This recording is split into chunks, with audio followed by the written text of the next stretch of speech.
You are watching the single most consequential geopolitical chess match of the 21st century play out in real time.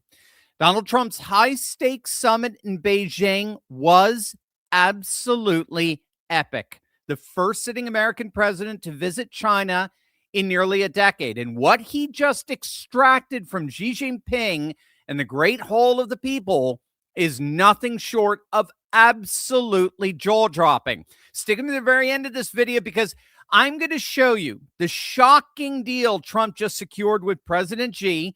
We're going to see how China just flipped on Iran and changed the Strait of Hormuz forever.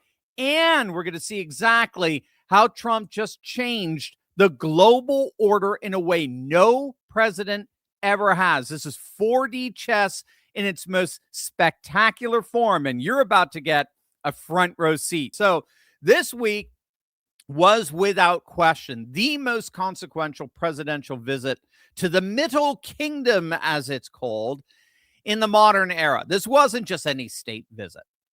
It was the first one in nearly 10 years by a U.S. president, for sure. But this was a state visit that came after months of Trump squeezing China from every direction simultaneously. We've been talking a lot about this for weeks now.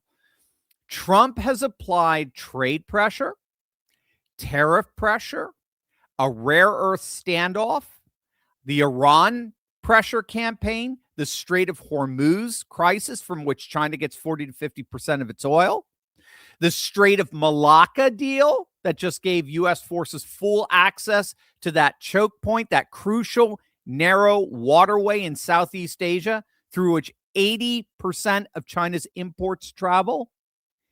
And bottom line, China was hurting. Xi Jinping needed this meeting far more than Donald Trump did. Trump came into this meeting with more leverage than any American president in modern political history. And that, gang, that's, as they say, that's the entire ball game right there. This summit was decided before it even began. That's what the legacy media will never tell you because they're too busy projecting their incessant TDS to their dwindling audience.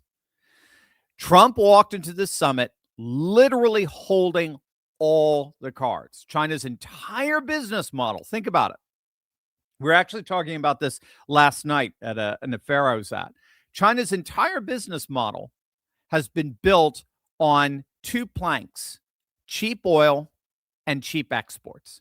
Cheap oil and cheap exports. That's it.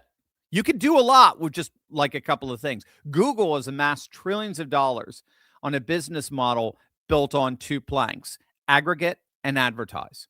Aggregate through giving all this free stuff and assemble billions and billions of people into your network and then advertise to them.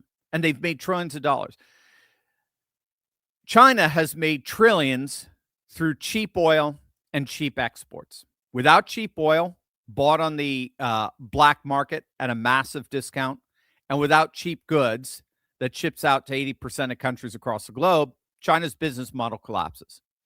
Think about what Trump has done in these last several months. He's cut them off. Well, actually, starting in January, he cut them off from the cheap oil by cutting them off from Venezuela. And then he cut them off from the cheap oil from cutting them off from Iran. He's actually holding, as we speak, 40 to 50% of China's oil imports hostage by shutting down the Strait of Hormuz. And at the same time, Trump has hit China with the highest tariff rate of any major trading partner, peaking at 145%.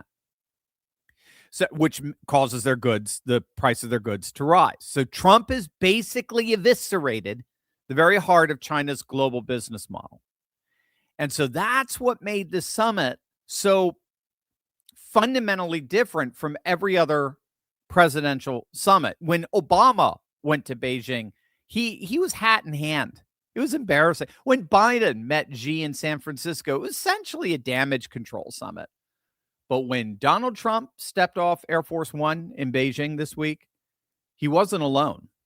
He brought the entire economic Avengers team with him, right? We're talking Elon Musk of Tesla and SpaceX. We're talking Tim Cook of Apple, Jensen Huang of NVIDIA. That was huge. Larry Fink of BlackRock, Kelly Ortberg of Boeing, Goldman Sachs, Visa, Meta, Qualcomm. The list goes on and on. Gang, Trump didn't show up with a briefcase. He showed up literally with the Fortune 500. I mean, can you imagine sitting in Xi Jinping's chair, watching that delegation walk off the tarmac? You know, you expected one cowboy who's basically decimated your entire business model, and instead he gets off the plane with the entire cavalry. And here's the message that cavalry sent in unmistakable diplomatic terms. America is open for business, but we're doing business on America's terms in a way we don't get ripped off anymore. But it gets better because look at the pre-summit positioning here. This is where the 4D chess really begins to come into focus. According to Politico, China did not officially even confirm Trump's visit until just a couple of days before he landed. That's unprecedented. All right. China in diplomatic ease, China would have confirmed to their nation that there was going to be a major summit months ago. What that means is that China was still haggling over what was even going to be discussed right up to the final hour. The Treasury Secretary Scott Bessent actually held an emergency meeting with Chinese officials in South Korea literally just hours before the summit, reportedly still negotiating the terms on the ground. The translation of that is rather simple. Xi Jinping was desperate. He needed this meeting badly enough to keep negotiating into the final hour, which means Trump showed up calm, cool, smiling, holding all the cards, while Beijing was frantically looking for its poker chips under the table. That, my friends, is what 4D chess looks like. Not weakness, not flattery, leverage, pure leverage. So with this 4D chess motif as our model here, what I want to do in our live stream today is I want to show you Trump's 4 major moves that he made here, what I'm calling the 4 fronts at the summit, so that you have a full understanding of exactly the 4D checkmate involved in all of this. So there's 4 fronts involved here. Let's go through them one by one. The first front is what we might call the front of flattery. That's right, the front of, this is the art of the deal after all, right? The front of flattery. And what a lot of people simply don't understand is the importance of the strategic use of flattery in high-stakes negotiations. For example, strategic flattery explains exactly why President Xi said this. 完全可以并行不悖，相互成就，造福世界。 This is a historic visit. This year marks the start of China's 15th five-year plan for economic and social development. The over 1.4 billion people of China, drawing on the rich heritage of our over 5,000-year civilization, are advancing Chinese modernization on all fronts through high-quality development. This year is also the 250th anniversary of American independence. The over 300 million American people are reinvigorating the spirit of patriotism, innovation, and enterprise, and ushering in a new journey for the development of the United States. The people of China and the United States are both great peoples. Achieving the great rejuvenation of the Chinese nation and making America great again can go hand in hand. We can help each other succeed and advance the well-being of the whole world. So Xi's gone MAGA. Xi's gone MAGA. Make America great. Xi framed the summit as making both China and America great again. He overtly and publicly endorsed the Trump project of making America great again. And in so doing, he believes Trump is helping to make the world great again. Xi is flattering Trump because Trump has so much leverage over him, and leverage involves having what others want.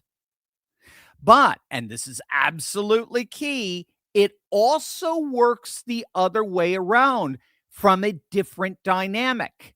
And that's a very, very important observation, because a lot is being made right now of Trump's comments to Xi when he said this at the negotiating table. President Xi, I want to thank you very much. First of all, that was an honor like few have ever seen before. And I think I was particularly impressed by those children. They were happy. They were beautiful. The military is obvious. It couldn't be better, but those children were amazing, and they represent so much. And I know they represent so much to you. You and I have known each other now for a long time. In fact, the longest relationship of our two countries that any president and president has had. And that's, to me, an honor. We've had a fantastic relationship. We've gotten along. When there were difficulties, we worked it out. I would call you, and you would call me. And whenever we had a problem, people don't know, whenever we had a problem, we worked it out very quickly. We're going to have a fantastic future together. Such respect for China, the job you've done. You're a great leader. I say it to everybody. You're a great leader. Sometimes people don't like me saying it, but I say it anyway because it's true. I only say the truth. And I just want to say, on behalf of all of the great delegation that we have the greatest businessmen, the biggest, and I guess the best in the world. We have amazing people, and they're all with me. Every single one of them, we asked the top 30 in the world, every single one of them said yes. And I didn't want the second or the third in the company. I wanted only the top. And they're here today to pay respects to you and to China. And they look forward to trade and doing business. And it's going to be totally reciprocal on our behalf.